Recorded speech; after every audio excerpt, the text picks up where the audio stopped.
નમસ્કાર વાલા વિદ્યાર્થી મિત્રો, સ્વાગત છે તમારું। આજે વાત કરીશું ધોરણ 7માં મિત્રો આપણી ઇંગ્લિશની પ્રથમ સત્રાંત પરીક્ષા તારીખ 13/10/2025ના રોજ જે પેપર લેવામાં આવનાર છે તેના પેપરનું આપણે સંપૂર્ણ સોલ્યુશન કરીએ। વિદ્યાર્થી મિત્રો, વિડીયોની શરૂઆત કરીએ તેના પહેલાં તમે ખાસ ચેનલમાં નવા હોય તો ચેનલને અવશ્ય સબસ્ક્રાઇબ કરી વિડીયોને લાઇક અને શેર કરવાનું ન ભૂલતા। મિત્રો, આપણે જિલ્લા શિક્ષણ સમિતિની પ્રથમ સત્રાંત પરીક્ષા ઓક્ટોબર માસમાં ધોરણ 7 વિષય ઇંગ્લિશની 80 ગુણનું પેપર જે લેવામાં આવનાર છે તેનો સમય 3 કલાકનો રહેશે। પ્રશ્ન નંબર મિત્રો 1 છે, નીચે આપેલા ફકરાનું સુંદર અક્ષરે યોગ્ય વિરામચિહ્નો સાથે અને અનુલેખન કરવાનું છે। મિત્રો, અહીંયા જે તમને ફકરો આપવામાં આવેલો છે, ફકરો સેમ ટુ સેમ મોતીના દાણા જેવા અક્ષરે સારા રીતે કોઈપણ પ્રકારના વિરામચિહ્નની મિત્રો ભૂલ કર્યા વગર તમારે ફકરો છે બેઠો લખવાનો રહેશે તમારી મિત્રો સપ્લિમેન્ટરીની અંદર, જેમાં મિત્રો તમને 5માંથી 5 ગુણ મળી જશે। પ્રશ્ન 2ની વાત કરીએ તો નીચે આપેલા શબ્દ મુજબ રાઇમિંગ વર્ડ્સ લખવાના છે। મિત્રો, ઉદાહરણ જેમ આપેલું છે બેડ શેડ, તો એ રીતે ફ્લ્યુ તો blue, bought thought, rang sang, drew ક્રે ક્રૂ, રેડ બેડ। એના પછી પ્રશ્ન 3, નીચે આપેલા પરિચ્છેદ વાંચવાનો છે અને પ્રશ્નોના જવાબ આપવાના છે। મિત્રો, જ્યારે તમે કોઈપણ પરિચ્છેદ હોય, ગુજરાતી હોય, હિન્દી હોય, સંસ્કૃત હોય કે ઇંગ્લિશ હોય, તો તેમાં સૌપ્રથમ આપણે પરિચ્છેદ છે એને વાંચવું અને સમજવું જરૂરી છે। એના પછી જ આપણે પ્રશ્નોને વાંચી અને ઉપરના ફકરામાંથી પ્રશ્નોના જવાબ શોધવાના હોય છે। મિત્રો, અહીંયા જે તમારો પ્રશ્ન નંબર 1 આપેલો છે, હુ વોઝ અ પ્રિન્સ, તો અહીંયા જવાબ આવશે Sohan Sen was a prince, તો અહીંયા આપણો જવાબ તે બનશે।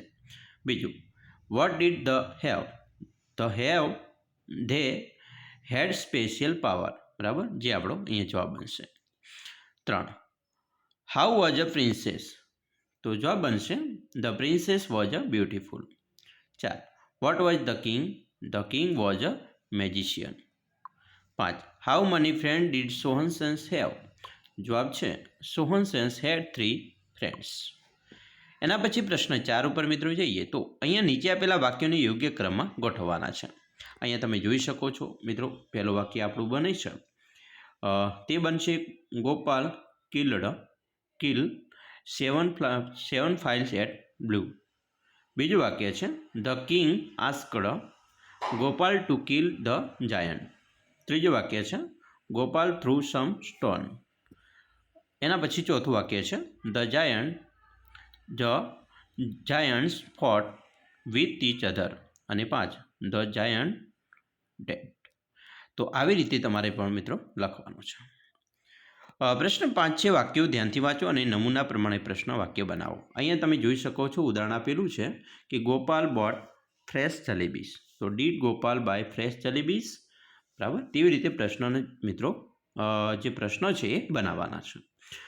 The giant kill each other, તો જો મિત્રો અહીંયા આપણે પ્રશ્ન વાક્ય બનશે did the giant kill each અધર।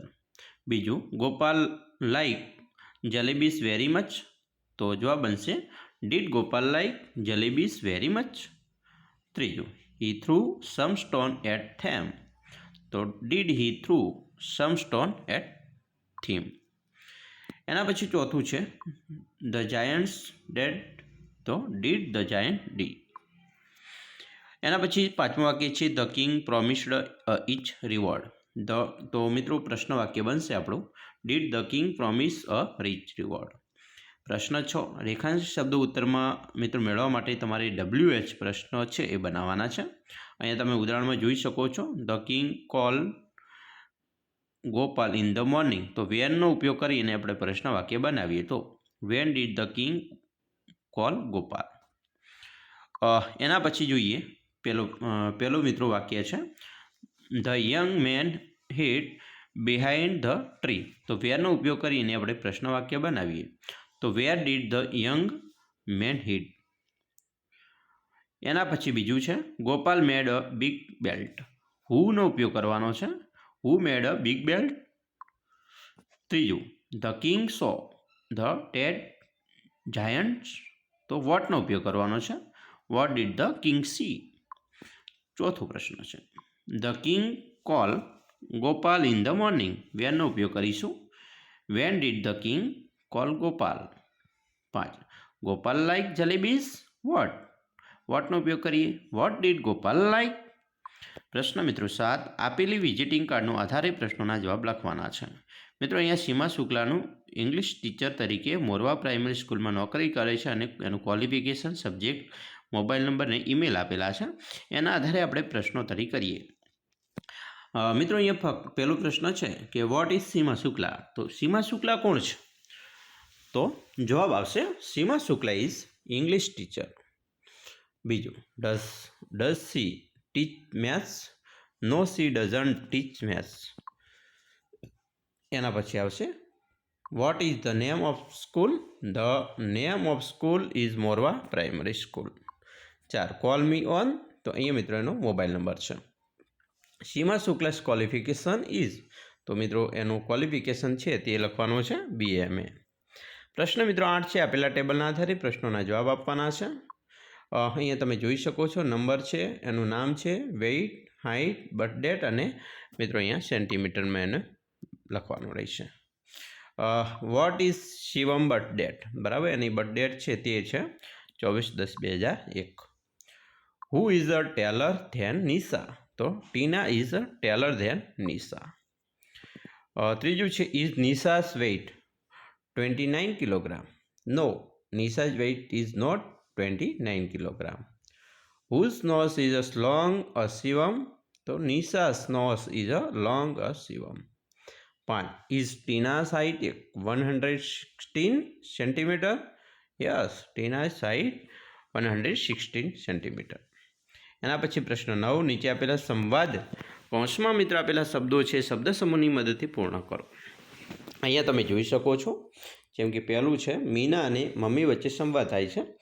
મીના કહે છે mummy where are you? Please come here. Mummy કહે છે yes Meena, tell me what happen. Meena I forget to write my diary last week, can you help me? Mummy કહે છે of course, ચોક્કસ. Meena where were we on last Sunday? Mummy કહે છે we were at the farm. પ્રશ્ન 10 મિત્રો અહીંયા નીચે આપેલા શબ્દોનું શબ્દકોશના ક્રમ ગોઠવીને લખવાનો છે. તમે જોઈ શકો છો બ્રેકફાસ્ટ છે, ઇન્વેલોપ, ઈવળ આવશે, પછી મિત્રો ઇવનિંગ, પ્રિપેર અને રિટર્ન. આવી રીતે તમારે પણ મિત્રો 5 ગુણમાં પૂછી શકશે. પ્રશ્ન મિત્રો 11 છે. ચિત્રના આધારે ખાલી પૂર્ણ કરવાની છે. મિત્રો અહીંયા તમે જોઈ શકો છો પહેલી ખાલી છે this is the picture of. તો ડ્રોઈંગ રૂમ. આ પિક્ચર કોનું છે? તો ડ્રોઈંગ રૂમનું છે. The clock is on the wall. દિવાલની ઉપર ઘડિયાળ છે. ત્રીજું ખાલિયા ઇઝ ઓન ધ ટેબલ. તો ધ ફેન. બરાબર, ટેબલની ઉપર ફેન છે, પંખો છે.